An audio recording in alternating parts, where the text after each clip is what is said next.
நாளிலே நாம் தியானிக்கும்படியாக தெரிந்து கொள்ளப்பட்ட சங்கீதம் 119 165வது வசனத்தை வாசிக்கலாம். உம்முடைய வேதத்தை நேசிக்கிறவர்களுக்கு மிகுந்த சமாதானம் உண்டு. அவர்களுக்கு என்ன இல்லையா? இடரல் இல்லை. திருப்பியும் வாசிக்கிற பாருங்க. உம்முடைய வேதத்தை நேசிக்கிறவர்களுக்கு மிகுந்த சமாதானம் உண்டு. அவர்களுக்கு இடரல் இல்லை. இடரல் என்றால் தடைகள். இடரல் என்றால் என்னது? ஒரே இடர்தலா இருக்குப்பா. எந்த காரியத்தை செஞ்சாலும் ஒரே தடையா இருக்குதப்பா. சர்ச்சைக்கு வர்றதுக்கு இடரல், வேலைக்கு போறதுக்கு இடரல், ஏதோ ஒரு வீடு கட்டணும் அப்படின்னு சொல்லி நம்ம கடைகள் போடுறோம், அதற்கு இடரல். ஒரு திருமண காரியத்தை நடத்தலாம் அப்படின்னு சொல்லி பேசுறோம், அதற்கு இடரல். இப்படி நம்முடைய வாழ்க்கையில அநேக இடரல்கள் வந்து நம்மளை அடுத்த கட்டத்துக்கு போக விடாம தடை உண்டாக்குகிறது. அப்புறம் பாருங்க, சமாதானம் இல்லை. நல்ல கை நிறைய தான் சம்பாதிக்கிறாரு, ஆனாலும் அவங்க வீட்டுல எப்பவும் பிரச்சனையா தான் இருக்குது. கணவன் மனைவிக்குள்ள அன்பு இல்லை. மனைவி கிட்ட போய் கேட்டா அவர் சம்பாதிக்கிற பணத்தை என்னால வச்சு குடும்பம் நடத்த முடியல சொல்றாங்க. சம்பாதிக்கிறத விட அதிகமா கடன் இருக்கு, கடனை திருப்பி அடிக்க முடியல சொல்றாங்க. எப்போ பாரு மருத்துவ செலவு வருகிறது. ஹாஸ்பிட்டல் கையுமா நாங்க சுத்திக்கிட்டு இருக்கிறோம். மருத்துவமனைக்கு போனோம்னா ஒரு 2000 ரூபாய் இல்லாம போக முடியல. மாசத்துல ஒரு 2 தடவை போனோம்னா அதுவே ஒரு பெரிய தொகையாயிட்டு எதுவும் மிச்சமாக மாட்டது.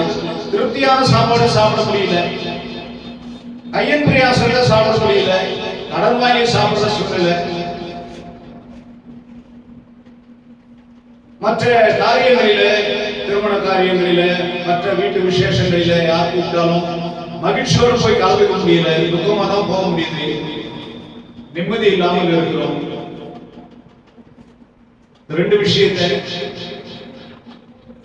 வேதத்தை நேசிக்காதவர்கள் வேணும்னா அவங்க வாழ்க்கையில நடைமுறைப்படுத்திக் கொள்ளலாம், அவங்க வாழ்க்கையில அது நடந்து கொண்டிருக்கலாம். ஆனால் கர்த்தருடைய வாக்குத்தத்தம் என்பது நம்ம ஆண்டவருக்கு நிறைய பேர் இருக்குது. அதுல ஒரு பேரு எவ்வளவேனும் பொய்யுரையாத தேவன். அவர் வந்து எதையாவது ஒரு காரியத்தை செய்ய சொல்லி நமக்கு கட்டளையிடுவார்னா அந்த காரியம் செய்து முடிஞ்ச காரியமா தான் இருக்கும். முடியாத ஒரு காரியத்தை ஆண்டவர் எப்பவுமே நம்ம தலையின் மேல என்ன பண்ண மாட்டாரு? சுமத்த மாட்டார். இந்த வசனம் சொல்லுகிறது சமாதானம் இருக்கும். அடுத்தது என்ன இருக்கும்? இடரல் இல்லாமல் இருக்கும். வேதத்தை நேசிக்கிறது என்ன? காலையில எடுத்து வேதத்தை நல்லா சுத்தமா தொடச்சி அதுக்கு பவுடர் சென்ட் எல்லாம் அடிச்சு அலமாரியில வைக்கிறோம். அதுதான் வேதத்தை நேசிக்கிறது. கொஞ்சம் யோசனை பண்ணி பாருங்க. வேதத்தை நேசிக்கிறதுனா வேதத்தை மார்போடு கட்டி அணைத்து கொண்டு எப்பவுமே கீழே வைக்காம இருக்கிறது. வேதத்தை நேசிக்கிறது தூங்கும்போது கூட தலையணைக்கு பதிலா வேதத்தை வச்சு தூங்குறது. இல்ல ஒரு நல்ல ஷோகேஸ் செஞ்சு, நல்ல சீரியல் செட் அலங்காரம் எல்லாம் செஞ்சு, நல்ல லைட்டு, நல்ல கீதங்கள் முழங்க, டேப் ரெக்கார்டு சைடு அதுக்கு எஃபெக்ட் எல்லாம் வச்சு, சவுண்ட் ஸ்பீக்கர் எல்லாம் வச்சு அதுக்குள்ள வேதத்தை வச்சு நேசிக்கிறது. இப்படி எல்லாம் நம்ம கற்பனை பண்ணி வச்சுக்கலாம். வேதத்தை நேசிக்கிறதுனா அப்படிதான் அப்படின்னு சொல்லி. ஏன்னா நம்ம குழந்தை அம்மாவை பார்த்து, அம்மா முன்ன மாதிரி எல்லாம் நீ என்ன தூக்கிக்கிறது இல்லை, என் மேல அன்பா இருக்கிறது இல்லை, என்னை எப்பவுமே திட்டிக்கிட்டே இருக்கிறமா அப்படின்னு சொல்லி ஒரு குழந்தை சொல்லும்போது உடனே அந்த அம்மா என்ன பண்ணுவாங்க தெரியுமா? இல்ல செல்லம், இல்ல தங்கம், பாருங்க அம்மா உன்னை நேசிக்கிறேன்னு கட்டி பிடிச்சி என்ன பண்ணுவாங்க? ஒரு முத்தம் கொடுப்பாங்க. குழந்தைக்கு உடனே அது மனசுல இருந்த பாரமெல்லாம் நீங்கி அம்மா நம்ம மேல அன்பா தான் இருக்கிறாங்க அப்படிங்கிற ஒரு முடிவுக்கு வந்துடும். அதுதான் அம்மா நேசிக்கிறதா குழந்தை நினைச்சுக்கும். இல்ல உனக்கு பிரியமானதை நான் வாங்கி தரவா அப்படின்னு சொல்லி ஷாப்பிங் கூட்டிட்டு போய் குழந்தைக்கு தேவையான தின்பண்டங்களையும் வஸ்திரங்களையும் வாங்கி கொடுத்தா குழந்தை சந்தோஷமாயிடும். அதுதான் குழந்தையை நேசிக்கிறது. கொஞ்சம் வித்தியாசமாக நம்ம சிந்திப்போம். வேதத்தை நேசிக்கிறதுனா என்னதுன்னு உண்மையான கருத்தை நாம் நேசிப்போம். முதலாளி நம்முடைய எஜமான்.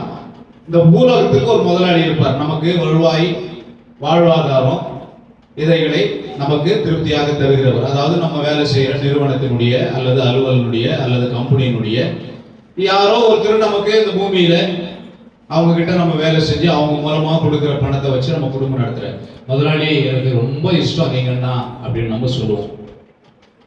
முதலாளி உங்ககிட்ட வேலை செய்யறத நான் ரொம்ப பெருமையா நினைக்கிறேன் அப்படின்னு சொல்லி சொல்லுவோம்.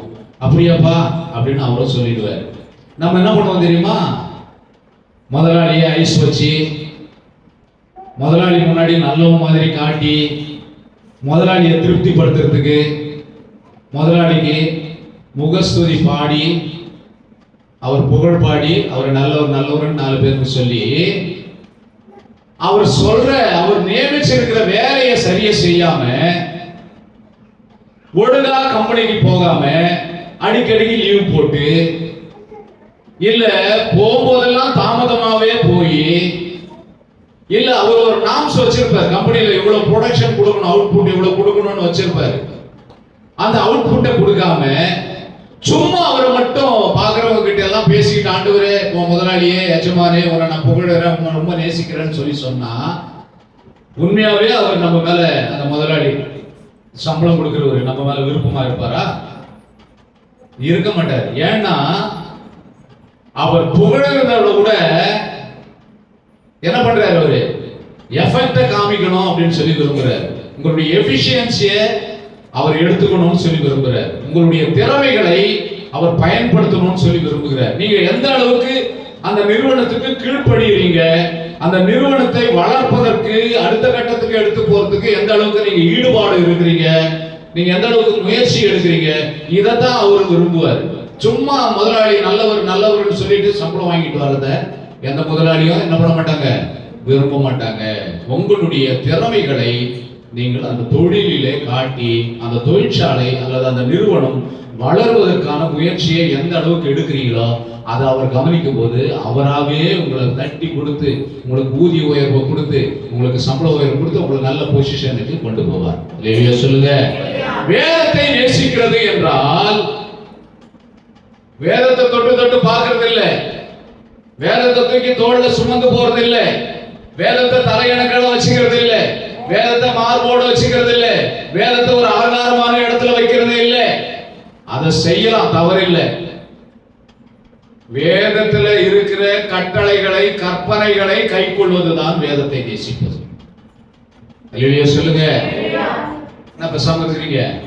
கஷ்டமான ஒரு காரியத்தை உங்களுக்கு நான் சொல்றேன்னா, வேதத்தை நேசிப்பது என்றால் அவர் சொல்றாரு, என்னை என்று வேற தேவனை நீ என்ன பண்ணாத, வணங்காத அப்படின்னு சொல்லி சொல்றாரு. நம்ம ஒரு 4 சாமியை கும்பிட்டுட்டு உட்கார்ந்து இருப்போம். அது வேதத்தை நேசிக்கிறது ஆகுமா? 4 சாமியை கும்பிடுவோம், 4 சாமிக்கும் இறை வணக்கம் செய்வோம், 4 சாமிக்கும் நம்ம பூஜை பண்ணிட்டு இருப்போம்.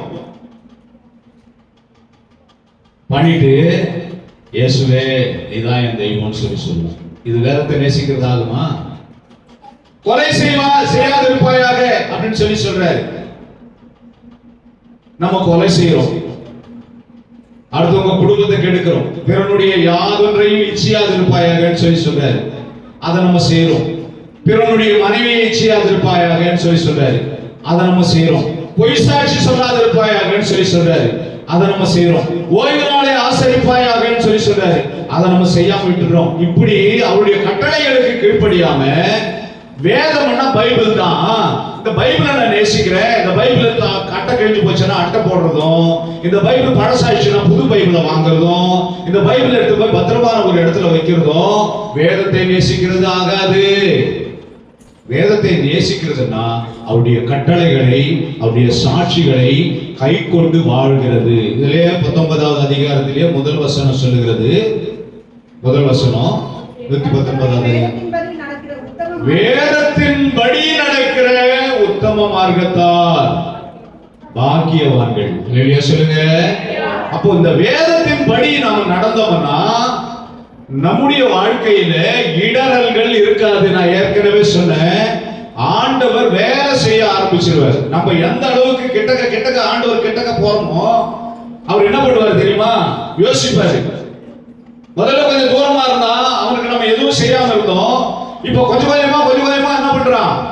கிட்ட வர்றான். தேவ சமூகத்துக்கு கிட்ட வர்றான். என்னை நேசிக்கிறான். என்னுடைய வார்த்தைகளுக்கு கீழ்ப்படுகிறான். சட்டத்திட்டங்களை கை கொள்றான். பிரமாணங்களை கை கொள்றான். சபை கூடுதலை அவன் பிரியப்படுறான். ஆராதனை செய்யறான். ஜெபம் பண்றான். வேத வாசிப்பு செய்யறான். அப்போ கொஞ்சமா கர்த்தருடைய சமூகத்துக்கு நெருங்கி வந்துட்டான். இதுக்கு மேலேயும் நம்ம அவனுக்கு எந்த ஆசீர்வாதத்தையும் கொடுக்கல அப்படின்னு சொல்லி சொன்னா, அவன் வாழ்க்கையில பிரச்சனைகள் இருக்குது, அதை நம்ம தீர்த்து வைக்கல அப்படின்னு சொல்லி சொன்னா அது நீதியா இருக்காது. நம்முடைய ஆண்டவர் நீதியுள்ள நியாயாதிபதி. நம்மளை நியாயம் விசாரிக்கிறவர் மட்டும் இல்ல, அவருடைய காரியங்களிலேயும் அவர் நீதியாய் நடந்து கொள்கிறவர். மறந்திருந்த தேவன், அல்லது தள்ளிவிட்டிருந்த தேவன், அல்லது நம்ம வேண்டாம் ஒதுக்கி இருந்த தேவன் என்ன பண்ணுவார் தெரியுமா? நம்ம கரெக்டா நேசிக்க ஆண்டவரை நேசிக்க அவர் என்ன பண்ணுவார்? கொஞ்சம் கொஞ்சமா கிட்ட வருவார். அவர் என்ன பண்ணுவார்? ரிலீஸ் பண்ணுவார். ஆசீர்வாதத்தை என்ன பண்ணுவாரு? ரிலீஸ் பண்ணுவாரு. இடரல்கள் இல்லாத ஒரு வாழ்க்கையை தருவார். எங்க போனாலும் இடறி விட மாட்டோம். எந்த காரியத்தை நம்ம செய்யணும்னு நினைச்சாலும் அதுல வர்ற தடைகளை கடந்து போவோம். ஈஸியா நம்ம வாழ்க்கையில என்ன தடை இருந்தாலும் சரி, அந்த தடைகளை கடக்க கர்த்தர் உதவி செய்வார். இஸ்ரவேல் ஜனங்கள் கர்த்தருடைய வார்த்தைக்கு கீழ்ப்படிஞ்சு வெளியே வந்துட்டாங்க. எல்லாருமே வெளியே வந்த உடனே அவர்கள் தடைகளை எல்லாம் கடக்க கர்த்தர் உதவி செய்தார். பாருங்க, எரிகோ மதில் எதிர வந்தது, யோர்தான் எதிரில் வந்தது, செங்கடல் எதிரில் வந்தது, மாரா எதிரில் வந்தது, அப்பம் இல்லாத பசி எதிரில் வந்தது. எல்லாத்தையும் கடக்க கர்த்தர் உதவி செய்தார். ஏன்னா எந்த அளவுக்கு கீழ்ப்படியுமோ கீழ்ப்படிய அந்த இடரல்களை முதல்ல மாற்றிடுவாரு. இடரல்கள் மாறினாவே ஆட்டோமேட்டிக்கா என்ன வந்துடும்? யாரும் கேட்கல, சமாதானம் வந்துடும். கரங்களை தட்டுங்க. என்ன யோசிக்கிறீங்க எனக்கு புரியல. சத்தியத்தை கவனமா கேளுங்க. இடரல்கள் மாறினாவே, உன்னுடைய வாழ்க்கையில் இருக்கிற தடைகள் மாறினாவே என்ன வந்துடும்? சமாதானம் வந்துடும். ஆனா நாம என்ன பண்ணிட்டு இருக்கிறோம்? சமாதானத்தை தேடி போறோம். வேதத்தை நேசிக்கிறது இல்லை. எங்க கிடைக்கும் சமாதானம்? வேப்ப மரத்து நிழல்ல கிடைக்குமா? அரசு மரத்து நிழல்ல கிடைக்குமா? விக்கிரக கோயில்கள்ல கிடைக்குமா? பிரயாணங்களில கிடைக்குமா? மலை மேல கிடைக்குமா? சொல்லுங்க. அப்படிதானே ஜனங்க ஓடிட்டு இருக்கிறாங்க. ஒரு மலை, ரெண்டு மலை இல்ல, எத்தனை மலை? 7 மலை.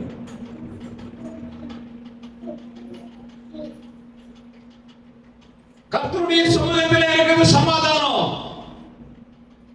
1000 நாள் வேறு இடத்துல வாழ்வதை பார்க்கிறோம். உம்முடைய சமூகத்தில் ஒரு நாள் சமாதானம் இருந்த நாள். பாருங்க, எடுத்து வாசிங்க.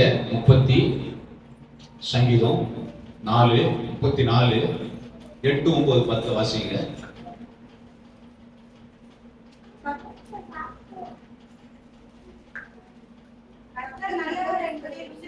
கர்த்தர் நல்லவர் என்பதை ருசித்து பாருங்கள். அல்லேலூயா சொல்லுங்க. கர்த்தர் நல்லவர் என்பதை என்ன பண்ணணுமா? ருசிக்க கற்றுக்கொள்ள வேண்டும். நிறைய பேர் என்ன பண்றாங்க? அங்க வெளியே இருந்து பாக்குறாங்க. பார்த்துட்டேன், அவர் நல்லவரா இல்லையா, கெட்டவரா இல்லையா, அவங்க வாழ்க்கையில உள்ள அவரை தொட்டு பார்க்கல, அவர் கூட வாழ்ந்து பார்க்கல, அவருடைய வார்த்தைகளை கேட்கல. வெளியே இருந்தா என்ன பண்றாங்க? கொஞ்ச நேரம் கேட்கறாங்க, கொஞ்ச நேரம் பாக்குறாங்க, ஓ நல்லவரா தான் இருப்பாரு போல அப்படின்னு சொல்லிட்டு இப்படி பண்ணிட்டு கடந்து போயிடுறாங்க.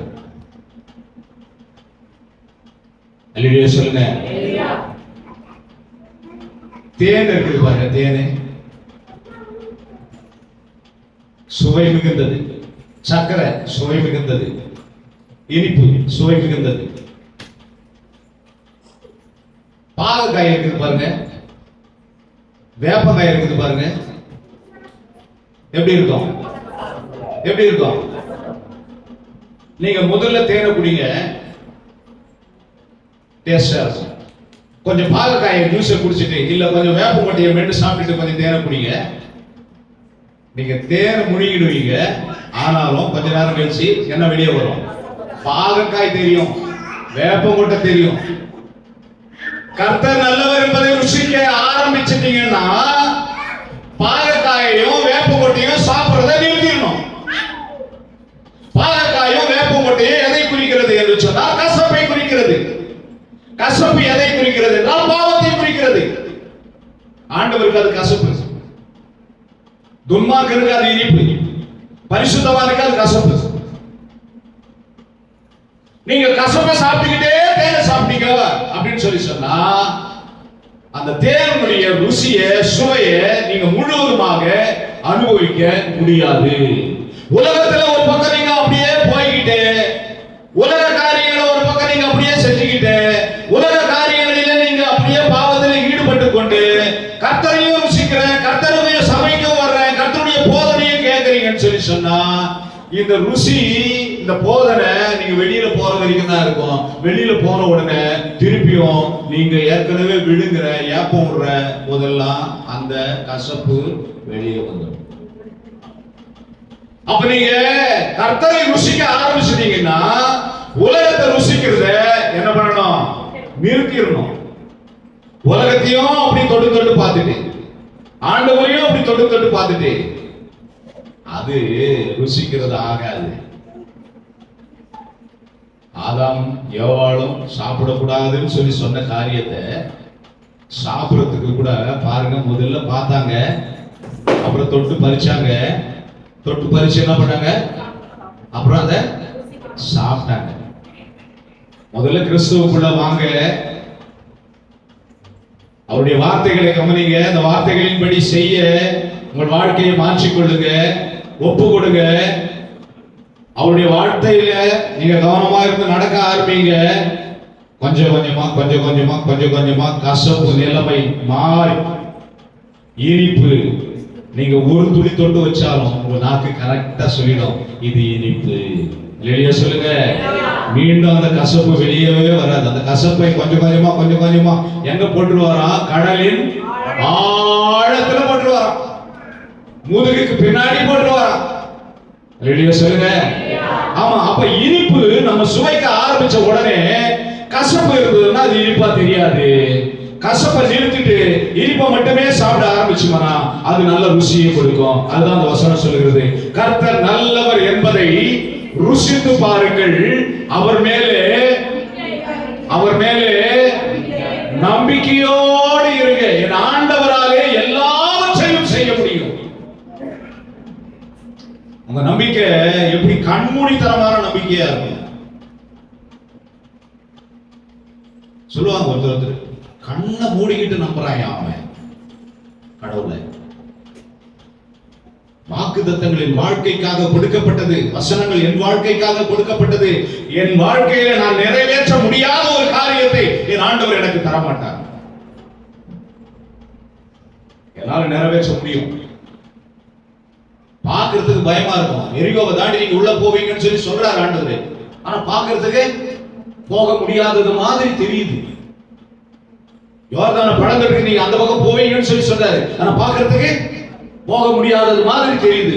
கர்த்தர் உங்களோடு கிரியை செய்ய ஆரம்பித்தால், உங்களோடு இணைந்து அவர் செயல்பட ஆரம்பித்து விட்டார்னா அது எல்லாம் எளிதிலே நீங்கள் கடந்து போவீங்க. தடைகள் என்ன பண்ணும்? கடந்து போகும். அப்புறம் வாசிக்கிறோம், 9வது வசனத்தை வாசிக்கிறோம். கர்த்தருடைய பரிசுத்தவான்களே அவருக்கு என்ன பண்ணுங்க? அவருக்கு என்ன பண்ணுங்க? பயந்து இருங்க. நிறைய பேர் என்ன சொல்றாங்க? ஆண்டவரே நான் பாவம் செஞ்சிட்டேன், எனக்கு பயமா இருக்குது. ஆதாம் என்ன பண்ணாரு? போய் எப்போ ஒழிச்சுக்கினாரு? பாவம் செஞ்சதுக்கு அப்புறம். இன்னைக்கு உலகத்துல நடக்கிற விஷயம் இப்படிதான். செய்யாத செய்யறது, செஞ்சுக்கிட்டு அப்புறம் பயமா இருக்குது. செஞ்சுட்டு அப்புறம் நான் ஒழிச்சுக்கிறேன், அப்புறம் செஞ்சுட்டு என்னை காப்பாத்து. பயம் இருக்க வேண்டும். எதின் மேல இருக்க வேண்டும்? பாவத்தின் மேல பயம் இருக்க வேண்டும். எப்பொழுது இருக்க வேண்டும்? பாவம் செய்வதற்கு முன்பதாக இருக்க வேண்டும். பாவம் செய்யறதுக்கு முன்னாடியே ஆண்டவரே நான் உமக்கு பயப்படுகிறேன் என்று சொல்லுகிறவன் பாக்கியவான். பாவம் செஞ்சதுக்கு அப்புறம் ஆண்டவரே பாவம் செஞ்சுட்டேன், நான் ஒழிச்சுக்கிறேன், என்னை நீங்க பார்க்காதீங்கன்னு சொல்லி சொல்றவன் பாவி. ஒழிச்சுக்கிறாரு. ஒழிச்சுக்கிட்டு என்ன பண்றாரு? ஆபிரகாமே, ஆதாமே எங்க இருக்கிறேன்னு கூப்பிடுறாரு. இவர் என்ன சொல்றாரு? ஆண்டவரே நீங்க செய்ய வேணாம்னு சொல்லி சொன்னதை நான் செஞ்சதுனால பயந்து விருட்சங்களுக்குள்ளே ஒளிந்து கொண்டிருக்கிறேன். பாவம் செய்வதற்கான ஒரு வாய்ப்பு கிடைச்சது, செஞ்சிட்டார். இதே வாய்ப்பு, பாவம் செய்வதற்கான ஒரு வாய்ப்பு யோசேப்புக்கு கிடைச்சது. பாவம் செய்வதற்கு முன்பதாகவே அவன் பயந்தான். நான் தேவனுக்கு விரோதமாக பாவம் செய்வது எப்படி? என்னால செய்ய முடியாது அந்த பாவத்தை. வெளியே சொல்லுங்க, வெளியே சொல்லுங்க. அப்ப பாவம் செய்வதற்கு முன்பதாக நாம் தேவனுக்கு பயப்படுகிறவர்களாக மாறிடணும். கொஞ்சம் கொஞ்சமா மாறிடணும்.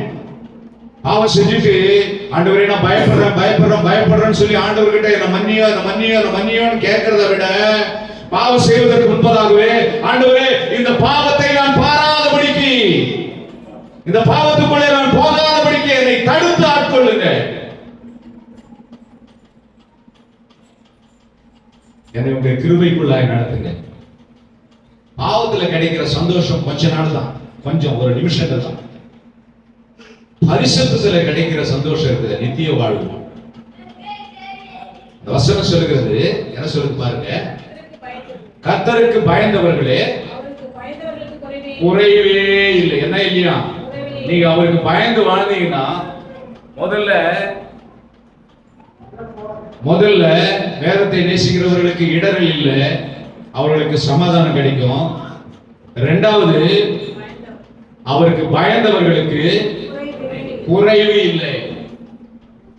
எந்த குறையில நீங்க இருந்தாலும் சரி, நிறைய பேருக்கு கை இல்லாத குறை, நிறைய பேருக்கு கண் இல்லாத குறை, நிறைய பேருக்கு வாய் இல்லாத குறை, நிறைய பேருக்கு கால் இல்லாத குறை, நிறைய பேருக்கு சாப்பாட்டுக்கு குறை, நிறைய பேருக்கு படிப்பு வரல குறை, நிறைய பேருக்கு சமாதானம் இல்ல குறை. இப்படி உலகத்துல ஏதேதோ குறைகள் நம்முடைய வாழ்க்கையில வருது. திருமணம் ஆகலையேன்ற குறை, வேலை கிடைக்கலையேன்ற குறை, கல்யாணம் ஆயிட்டு குழந்தை இல்லையேன்ற குறை, சின்ன குழந்தைங்க எனக்கு அப்பா அம்மா இல்லையேன்னு குறை. நிறைய குழந்தைங்க சின்ன குழந்தைகளே அனாதைகளாக்கப்படுகிறார்கள். இப்படி எந்த குறை இருந்தாலும் இந்த வசனம் சொல்கிறது, அவருக்கு பயந்து இருந்தோம்னா நம் வாழ்க்கையில என்ன இல்லையா? குறைவே இல்லை. அதுக்கு அடுத்த வசனத்தை வாசிங்க. சிங்கக்குட்டிகள் பட்டினியா இருந்தாலும் கர்த்தரை தேடுகிறவர்களுக்கு, அல்லேலூயா சொல்லுங்க. வேதத்தை நேசிக்கணும். முதல்ல சங்கீதம் 119 165 சொல்லுது, வேதத்தை நேசிங்க, உங்களுக்கு இடரல் இருக்காது, சமாதானம் இருக்காது. இரண்டாவது, அவருக்கு பயந்துருங்க, உங்கள் வாழ்க்கையில குறைகள் இருக்காது. மூணாவது பாருங்க, சிங்க குட்டிகள் பட்டினியா இருந்தாலும் அவரை தேடுங்க. தேடுனீங்கன்னா என்னது? பயப்படுறதோட நிறுத்திக்க கூடாது. நிறைய பேர் பயப்படுறதோட நிறுத்திக்கிறாங்க. இயேசுவை பார்த்தா எனக்கு பயம், சர்ச்சுக்கு வரணும்னா எனக்கு பயம். இது பயம் அல்ல, இது நடிப்பு.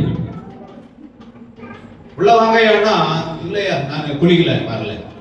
வெளியே சொல்லுங்க. ஆண்டவர் முகத்தை பார்க்கிறவர் அல்ல, ஆண்டவர் இருதயத்தை பார்க்கிறவர். கொஞ்சம் கொஞ்சமா நம்ம இருதயம் பரிசுத்தமாக பரிசுத்தமாக பரிசுத்தமாக இந்த வாக்குத்தத்தங்கள் நம்முடைய வாழ்க்கையில் நிறைவேறும். அதை நிறைவேற்றுவதற்காக தான் ஆண்டவர் வாக்குத்தத்தங்களை நமக்கு கொடுக்கிறார்.